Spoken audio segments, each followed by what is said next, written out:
warahmatullahi wabarakatuh. Alhamdulillah rabbil alamin, wassalatu wassalamu ala Rasulillah wa ala alihi wasahbihi. Qala rabbi shrah li sadri wa yassir li amri wahlul 'uqdatam min lisani yafqahu qawli, amma ba'd. Alhamdulillah, syukur kepada Allah SWT dan limpah dan kurnia serta rahmat daripada Allah SWT. Masih lagi diberikan peluang dan ruang untuk sama-sama dalam majlis ilmu dan untuk sama-sama menambahkan keyakinan dan ketakwaan kita kepada Allah Subhanahu Wa Taala, serta bersyukur juga kita kepada Allah Taala kerana diberikan kesihatan dan masih lagi mampu untuk buat ibadat kepada Allah Taala. Mudah-mudahan sampai bila-bila lah, insya-Allah. InsyaAllah pada malam ini kita akan berbincang tentang sejarah 10 Muharram yang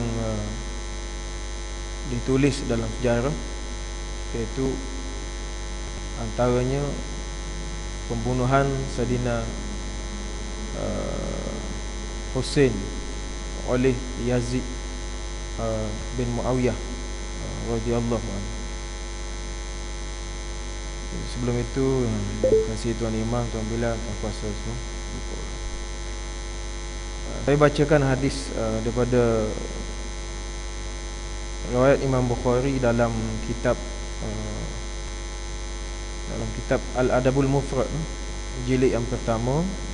Hadis sahih Imam Bukhari dalam kitab Al-Adabul Mufrad, dan diambil dalam kitab Sahih Bukhari dalam bab Manaqibus Sahabah, dalam kitab Manaqibus Sahabah.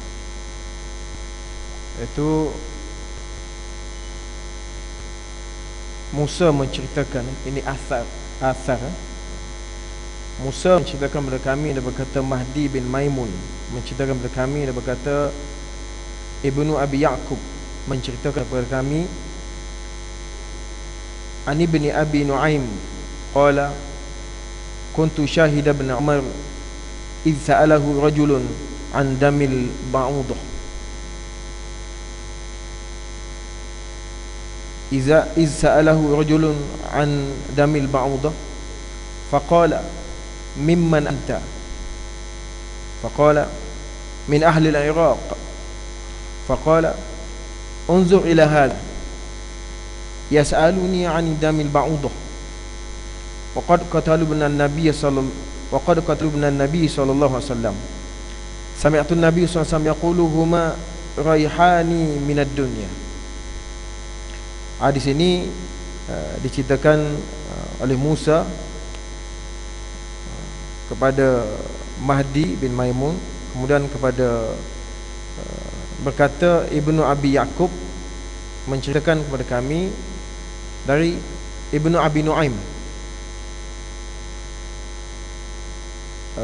Ibnu Abi Nu'aim berkata, aku pernah melihat Ibnu Umar, ini Abdullah bin Umar, anak Saidina Umar, di antara sahabat kecil yang mula-mula lahir semasa berhijrah ke Madinah, antaranya Abdullah bin Umar. Aku pernah melihat Ibnu Umar ketika ditanya tentang darah nyamuk, ia lalu bertanya kepada orang yang bertanya itu, mimman anta, daripada mana awak ni? Orang itu menjawab, dari Iraq. Ibnu Umar berkata, tengok orang ni, dia bertanya kepadaku tentang darah nyamuk, sementara mereka, yakni orang Iraq, telah membunuh putera Nabi SAW, yakni Sayyidina Hussein. Aku mendengar Nabi SAW bersabda, kedua-duanya adalah wangianku di dunia. Hadis sahih, as-sahihain. Huma itu maksud dalam hadis tadi ialah Sayyidina Hasan dan Hussein. Ya, raihan itu semua jenis bauan harum, dan artinya keduanya termasuk salah satu kemuliaan yang diberikan Allah kepadaku, kerana anak-anak itu dicium dan disayangi, seolah mereka adalah wangian Nabi SAW. Dan Nabi SAW biasa mencium dan memeluk Hasan dan Husain. Dan Nabi pernah mencium mulut cucu dia ni, Hasan dan Husain. Tuan-tuan, muslimat yang sekalian, saya nak berbincang ini kerana inilah juga sebahagian daripada sejarah yang dipelajari di sekolah-sekolah, terutama sekali dalam subjek tamadun Islam dalam tingkatan 6. Dan perbincangannya agak panjang, tapi kalau boleh kita sambung-sambung lah. Yang ni pun tak sempat malam ni.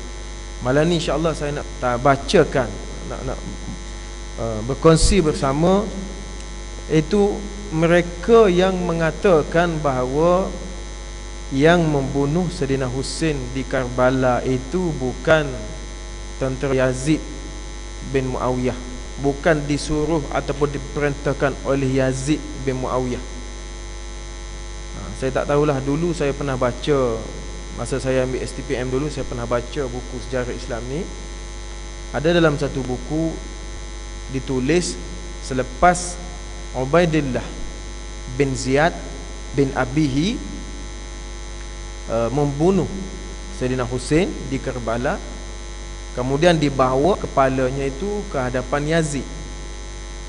Kemudian Yazid merasa sangat sedih. Kerana apa? Kerana Saidina Husain telah mati dibunuh. Sebelum tu dia cerita dalam buku tu, Yazid merintahkan Saidina Husain dibunuh. Jadi ada macam ketidakserasian itu, kenyataan itu. Kalau kita suruh bunuh, buat apa kita sedih pula, bawa kepala depan kita. Sepatutnya gembira lah, pasal Yazid suruh bunuh, tiba-tiba dia bawa kepala Saidina Husain, dia sedih pasal dia teringat pada Nabi SAW. Malu nanti pada Nabi, padahal dia suruh. Itu ada kontra tu. Dalam satu buku, dalam satu cerita, dalam ada dua situasi yang tidak masuk akal. Kita suruh bunuh, kita sedih. Sebab itulah tuan-tuan sekalian, saya nak sebut malam ni insya-Allah kalau sempat, sesempatnya, iaitu apa kata Saidina Ali radhiyallahu anhu kepada pengikut-pengikut dia. Sebab kalau kita tengok surat khabar ini, saya sempat tadi dalam pukul 6.30 tadi beli surat khabar antaranya Metro, dalam bahagian antarabangsa tu, yang luar negara tu, orang-orang Syiah ada gambar memukul badan dengan rantai, memukul badan dengan rantai. Itu macam biasa 10 Muharram disambut. Kanonnya dalam tu dia macam biasalah. Kanonnya dalam tu dia macam biasa. Hari kematian Saidina Husain di Karbala. Saidina Husain. Semua kadang-kadang kita tanya, kenapa tidak memperingati hari kematian Rasulullah? Lagi semangat Rasulullah. Pasal Rasulullah lagi hebat daripada Saidina Husain. Pasal Rasulullah lagi hebat. Ataupun kalau tidak pun kematian Saidina Ali pun, sebab Saidina Ali pun mati kena bunuh juga. Saidina Ali pun mati kena bunuh juga oleh Ibnu Muljim, Abdurrahman Ibnu Muljim, Saidina Husain, Saidina Hasan juga mati kena bunuh. Dalam riwayat diracun oleh Muawiyah kerana Muawiyah mengopoh isteri Saidina Husain, Saidina Hasan. Tetapi yang dia sambut sangat Saidina Husain. Padahal Saidina Husain ini imam yang keempat, yang ketiga. Jadi apa tujuan? Menanya tuan sekalian. Saidina Ali sendiri pun tidak suka dengan pengikut dia. Antaranya Ali radhiyallahu anhu mengeluh pada para pengikut, iaitu penduduk Kufah. Dia berkata umat terdahulu takut terhadap kezaliman para pemimpin, tetapi aku justru takut kepada kezaliman rakyat. Aku mengajak kamu untuk berjihad, namun tidak ada yang menyambut ajakan. Aku berbicara pada kamu, tetapi kamu tidak mendengar. Aku mengajak kamu kepada kebaikan secara rahsia dan terang, tetapi kamu tidak menurut. Aku menasihati kamu, tetapi kamu tidak menerima. Apakah kamu ada, tetapi pada hakikatnya tidak ada? Apakah kamu para hamba sahaya, tetapi seolah-olah sebagai majikan? Dan aku bacakan hukum pada kamu. Ini disebut dalam kitab Ayadi Sabah. Dalam teks asli ini adalah ungkapan yang dijadikan sebagai perumpamaan dalam hal-hal perpecahan. Lihat kitab dan Lisanul Mizan. Dalam kitab Lisanul Mizan. Kemudian kata Sayyidina Ali kemudian demi Allah sesungguhnya aku berharap Muawiyah akan menukar kamu dengan aku menukarkan kamu dengan pengikut kamu dengan seperti menukar dinar dengan dirham di mana dia mengambil dariku 10 orang dia mengambil dariku 10 orang dan memberikan kepadaku seorang daripada mana Muawiyah tukar dengan pengikut dia seorang pengikut Muawiyah ambil beri kepada Sayyidina Ali beri 10 pengikut dia kepada Muawiyah beri 10 pengikut dia kepada Muawiyah lebih daripada 10 pengikut dia. Kenapa? Kerana seperti menukar dinar dengan dirham. Dinar dengan pengikut Sayyidina Ali ni tidak dengarkan. Dan kalau kita tengok sejarah pun juga Sayyidina Ali dilantik menjadi khalifah secara terpaksa. Kerana pemberontak antara lain mengugut kalau Sayyidina Ali tidak menerima jawatan sebagai khalifah mereka akan melantik di kalangan pemberontak ni pemimpin pemberontak akan dilantik menjadi khalifah. Lalu dalam riwayat disebutkan sahabat-sahabat memujuk Sayyidina Ali supaya menerima bai'ah sebagai khalifah. Sebab itulah kalau kita tengok antaranya Zubair dengan Talha walaupun dia sudah membai'ah Sayyidina Ali radhiyallahu sebagai khalifah, tapi dia pergi duduk di Mekah. Dia lari ke Mekah, berjumpa dengan dengan Aisyah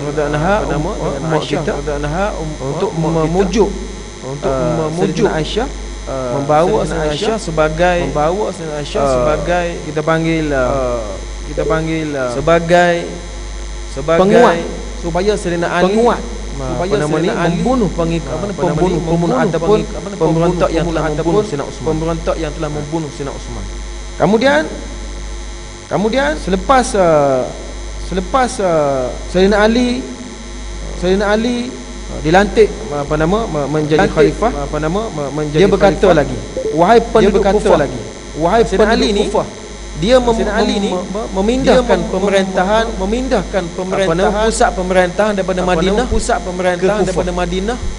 ke Kufah. Bukan zaman Muawiyah, tuan-tuan. Muawiyah orang yang kedua yang memindahkan daripada pemerintahan Madinah Damsyik.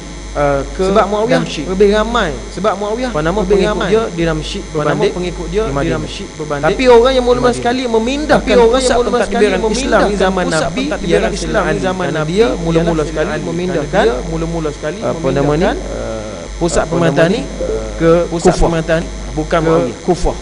bukan Muawiyah. Kemudian kata Sayyidina Ali, aku uji melalui kamu dengan 5 masalah. Kamu ni tuli tapi ada telinga. Kamu ni tuli bisu tapi boleh bercakap. Buta tapi boleh bercakap. Pengecut tapi boleh melihat. Ketika menghadapi peperangan dan tidak ada teman yang dapat kita percaya ketika dapat ujian. Sayyidina Ali dapat ujian. Sayyidina Ali kepada pengikut. Kemudian Sayyidina Ali berkata, saya ambil demi Allah aku tidak mendatangi kalian dengan sukarela. Demi Allah aku tidak mendatangi kamu dengan sukarela, tetapi aku datang kepada kamu dengan terpaksa. Ali, dan aku sudah mendengar bahawa kamu mengatakan Ali berbohong. Semoga Allah SWT membinasakan kamu. Kepada siapa aku pernah berbohong? Kepada siapa aku tanya pengikut ini disebutkan dalam kitab Nahjul Balagh. Kemudian Sayyidina Hasan bin Ali mengatakan kepada pengikut ini pengikut Kufah. Hasan radhiyallahu anhu berkata, demi Allah Muawiyah lebih baik daripada mereka. Mereka mengaku bahawa mereka mendukung dan setia, padahal mereka ingin sekali membunuh aku. Mereka merampas barang-barangku dan mengambil wang aku. Demi Allah, seandainya Muawiyah melakukan perjanjian damai dengan aku yang akan menyelamatkan diriku dan aku merasa aman dengan keluarga aku, maka ini jauh lebih baik daripada mereka, yakni orang Kufah yang membunuhku. yang mengakibatkan keluarga dan isteri terlantar, seandainya aku berperang melawan Muawiyah, paling tidak pun pasukan Muawiyah hanya akan menyeret pasukan Muawiyah hanya kepada Muawiyah dalam keadaan selamat. Makna Sayyidina Hasan pun kata dia dibunuh oleh pengikut dia sendiri ni, yang sebelum ni katanya pengikut Sina Ali, sebelum ni katanya Kufah Sina Ali, Kufah Basrah, bukan macam ditulis dalam sejarah tu dikatakan diracun oleh Muawiyah, oleh kerana Muawiyah mengupah isteri Sayyidina Hasan dengan berjanji untuk mengahwinkan isteri Sayyidina Hasan ini dengan Yazid bin Muawiyah.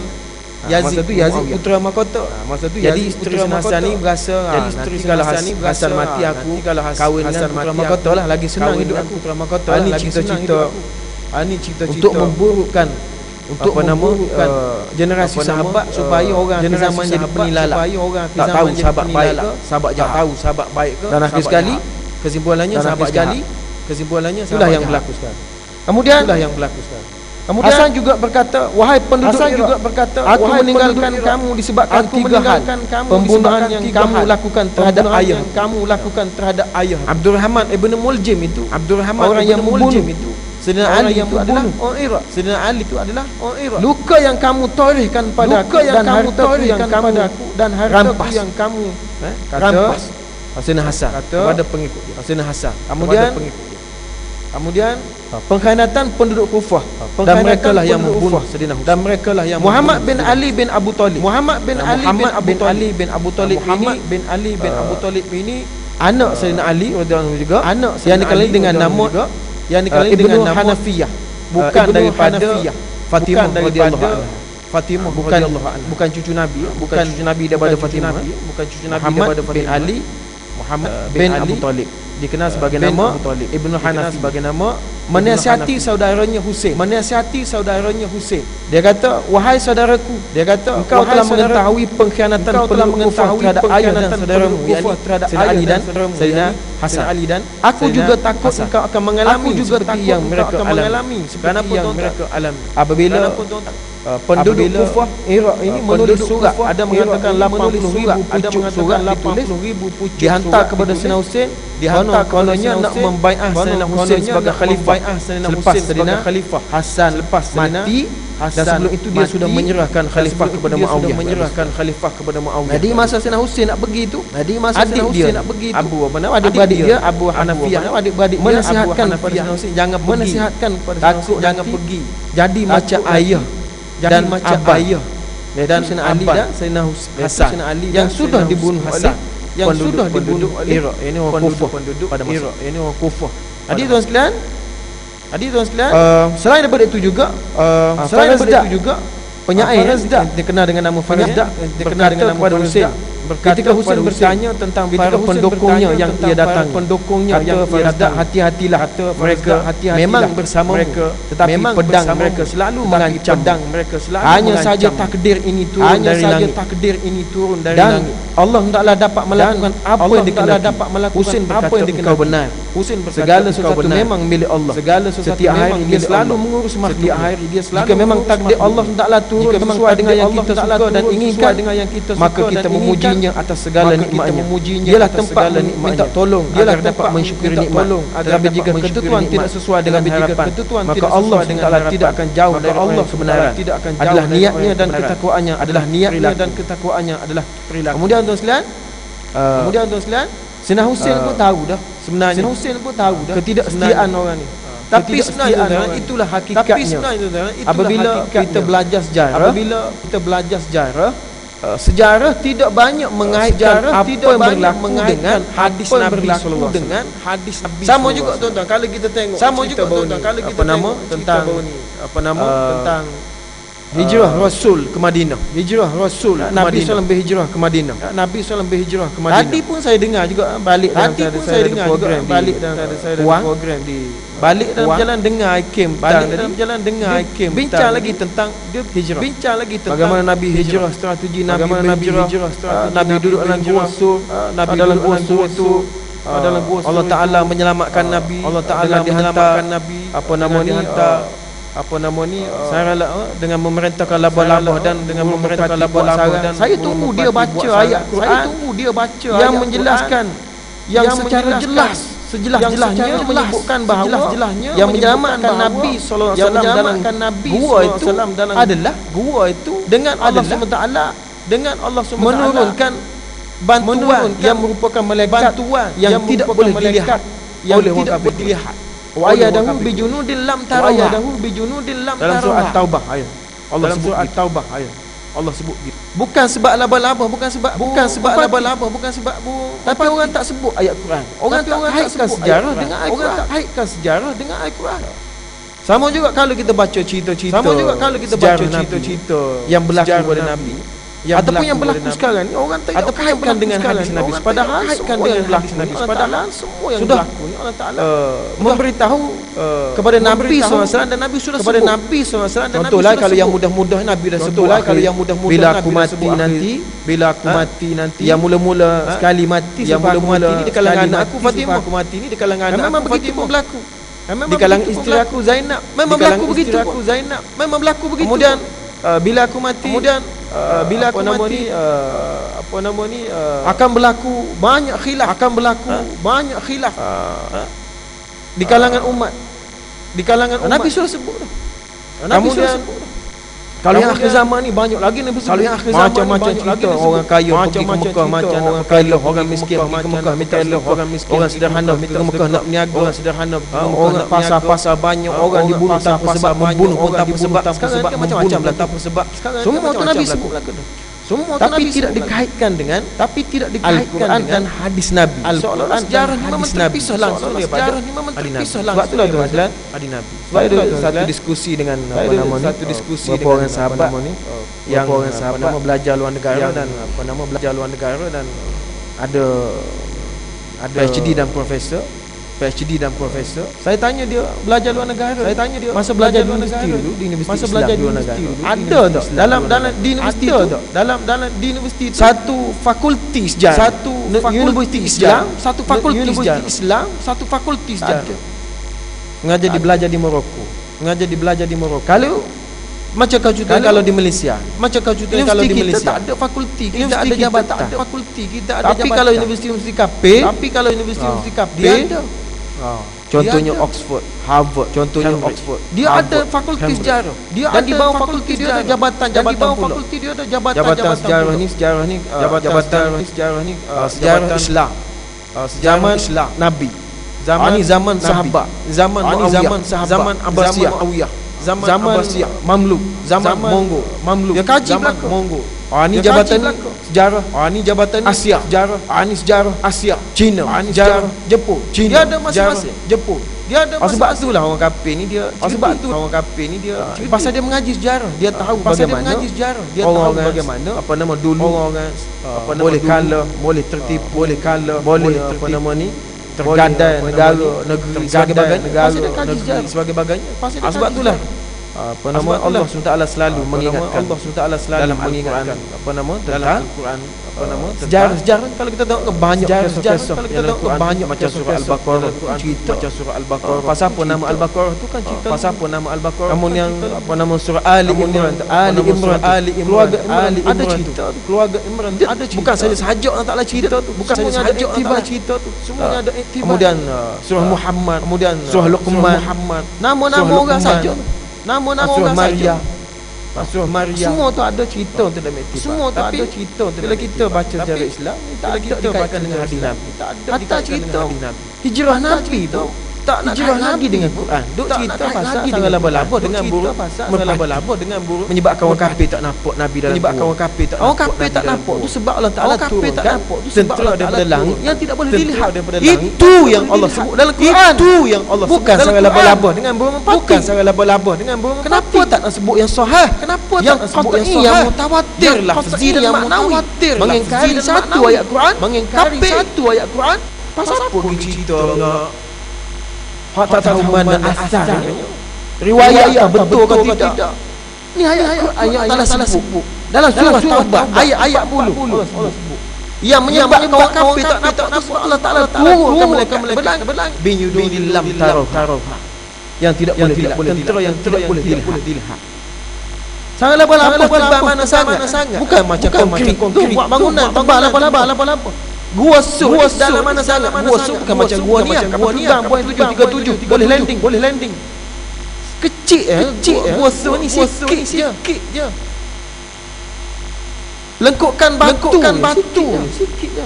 Dengan Gua Hira dalam Gua Hira boleh 45 orang masuk. Jadi tuan-tuan sekalian, tinggal Al-Quran, tinggal hadis cerita pasal laba-laba, pasal cerita burung merpati. Sampailah 1000 kali sambung oleh Rasul, sambung hijratul Rasul. Kita tu apa iktibar boleh ambil, iktibar dia. Kalau saya dulu kecil, kawan-kawan kata jangan bunuh laba-laba pasal dia tolong. Tak timbul malaikat. Burung merpati ni sebab tu burung merpati ni burung di antara lambang Yahudi.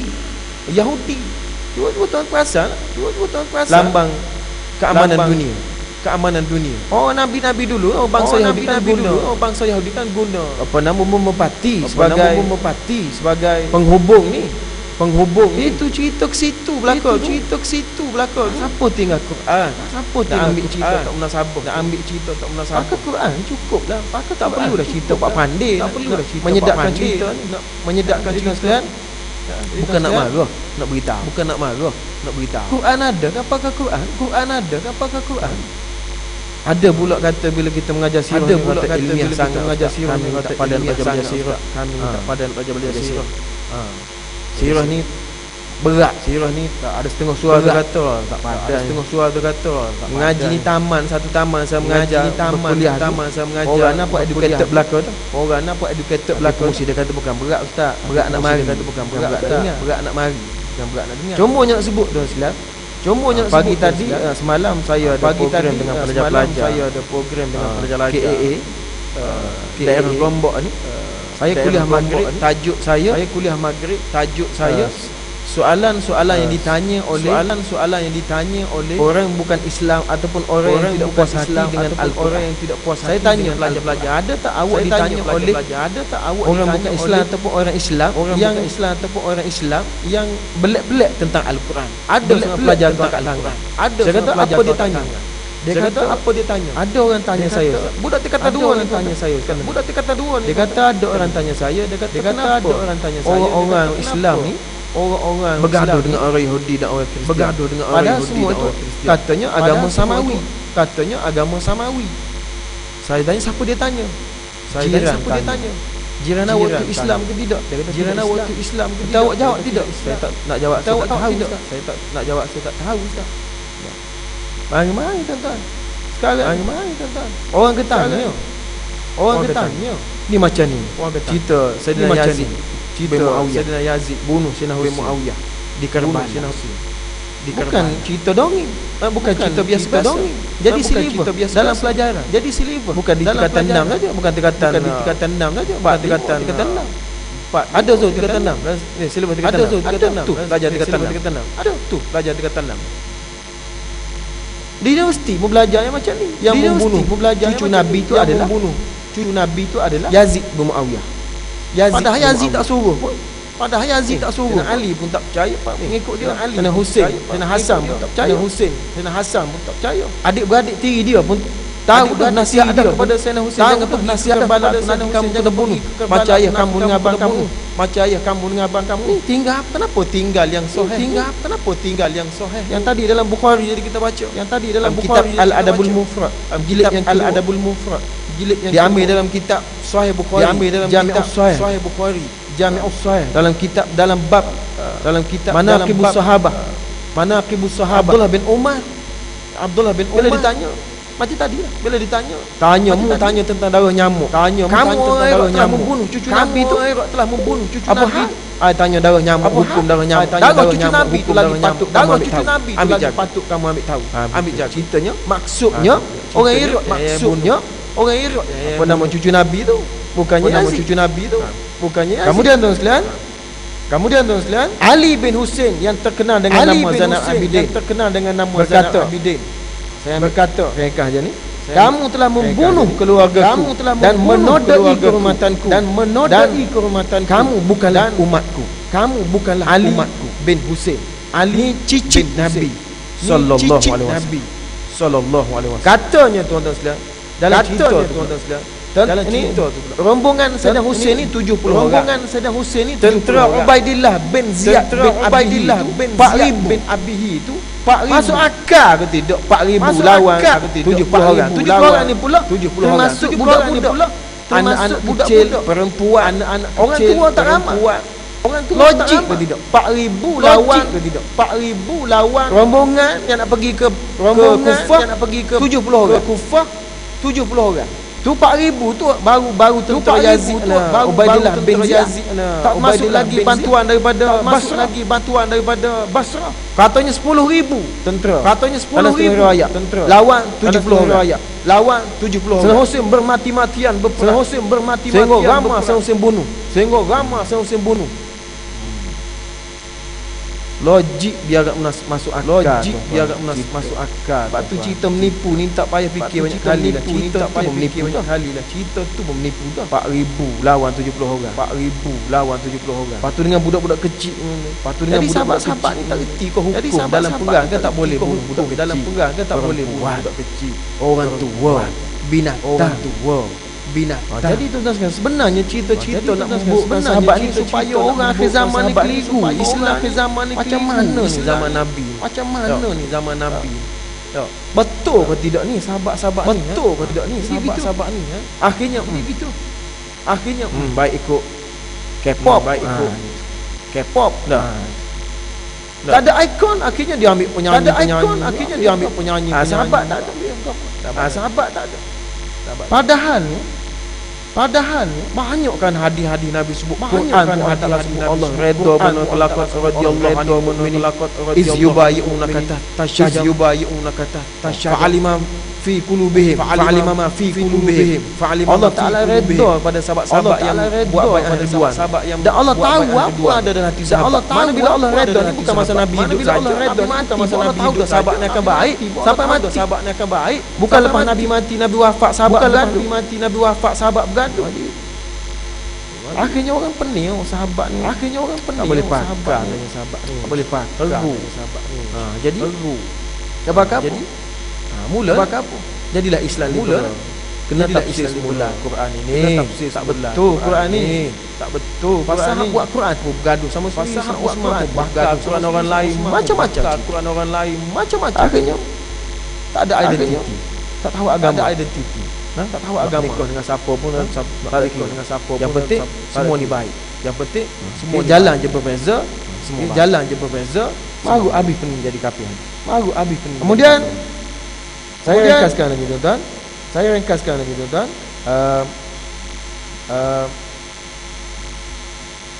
Maka bergemuruhlah suasana dengan tangisan para wanita yang mengharu biru dari segala penjuru. Bila Sayyidina Ali bin Husain bin Ali bin Abu Talib kata begitu.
Maka bila Sayyidina Ali bin Husain bin Abi Thalib berkata begitu, maka menangilah wanita dan mereka saling berkata celakalah kamu, saling berkata lelaki yang membunuh lelaki yang di kalangan orang kufar, orang Syiah, di kalangan orang kufar, disebabkan apa yang kamu lakukan, disebabkan apa Ali bin Husain kemudian berkata, Ali bin Husain kemudian orang yang menerima nasihat dan melaksanakan wasiatku dan menyangkut Allah dan Rasulnya kerana dalam diri Rasulullah terdapat suri teladan yang baik bagi mereka. Maka serentak mereka semua berkata, kami semua akan mendengar, patuh dan menjaga. Kami tidak akan meremeh kamu dan tidak akan membenci dirimu. Perintahlah kami, semoga Allah perintahlah kami, semoga Allah. Kemudian sebenarnya cerita yang menangis, yang pukul badan, sebenarnya asalnya dibuat oleh orang generasi awal dulu. Dia menyesal sebab puak-puak dia ni apa panggil nenek dia telah membunuh cucu nenek dia. Jadi dia menyesal, dia pukul badan. Jadi dia menyesal, dia tapi bila dah ditulis sejarah, jadi Sina Yazid pula dituduh membunuh. Apa nama ni Sayyidina Husain. Maka puak dia buat begitu sebab nak memperingati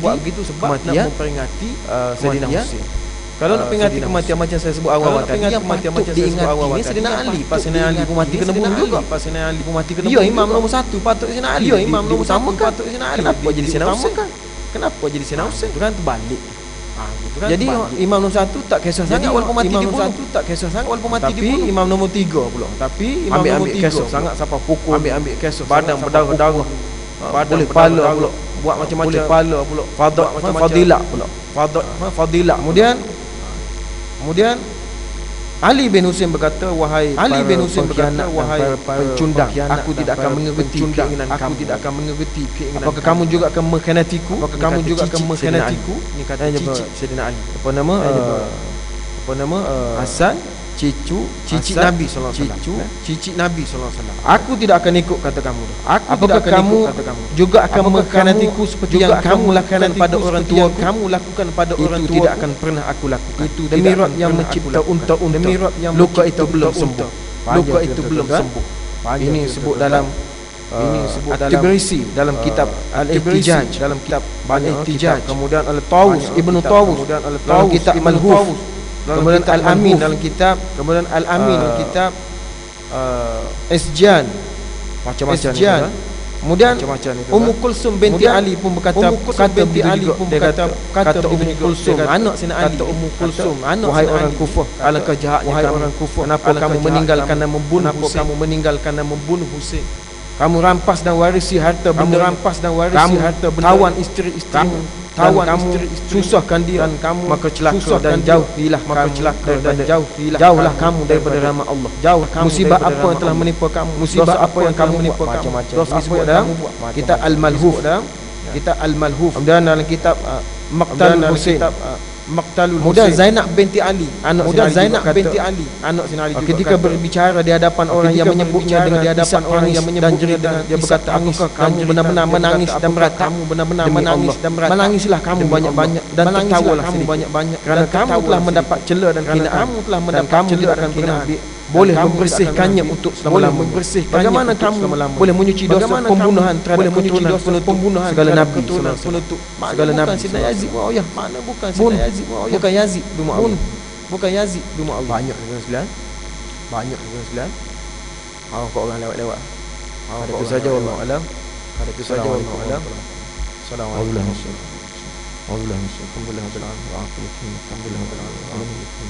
اللهم افتح علينا ربنا آتنا في الدنيا حسنة صلى الله عليه وسلم. الحمد لله.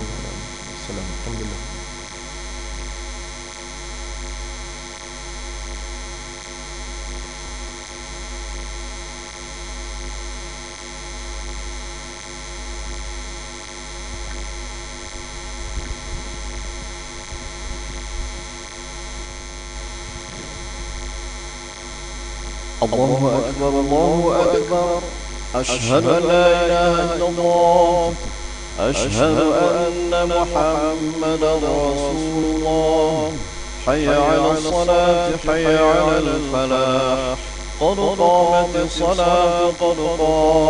الصلاة الله أكبر الله أكبر لا إله إلا الله.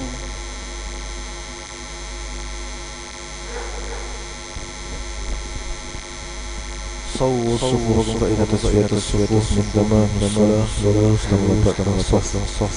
أعوذ بالله من الشيطان الرجيم. بسم الله الرحمن الرحيم. الذي يوسوس في الناس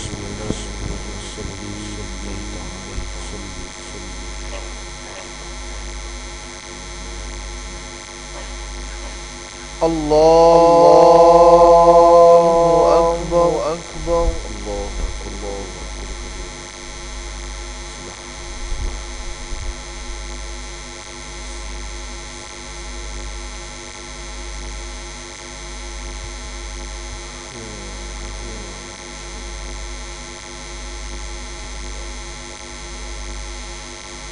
بسم الله الرحمن الرحيم. الحمد لله رب العالمين الرحمن الرحيم مالك يوم الدين إياك نعبد وإياك نستعين اهدنا الصراط المستقيم صراط الذين أنعمت عليهم غير المغضوب عليهم ولا الضالين.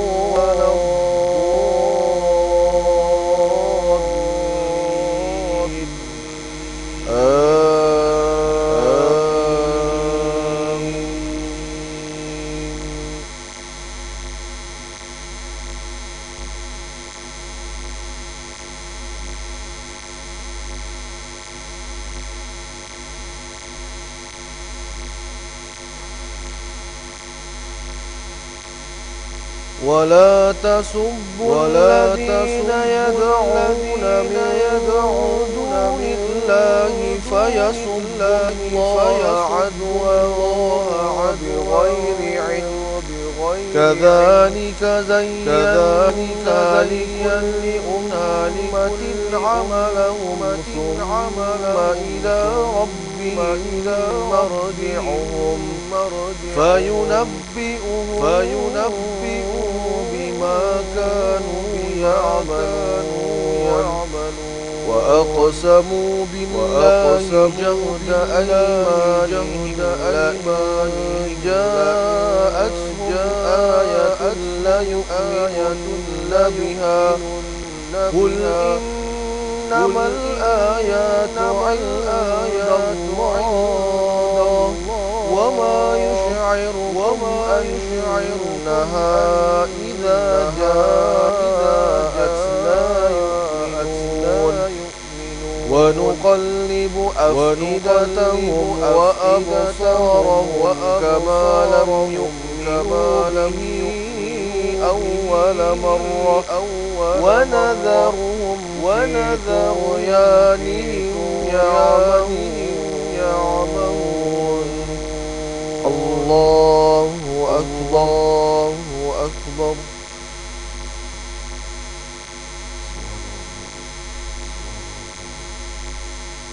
سمع الله لمن حمده.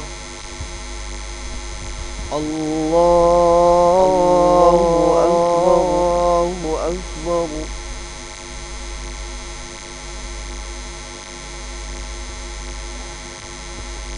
الله أكبر.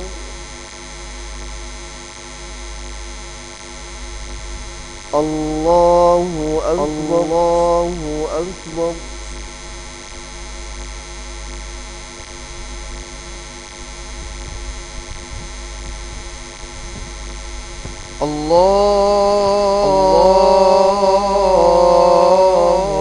الله أكبر. بسم الله الرحمن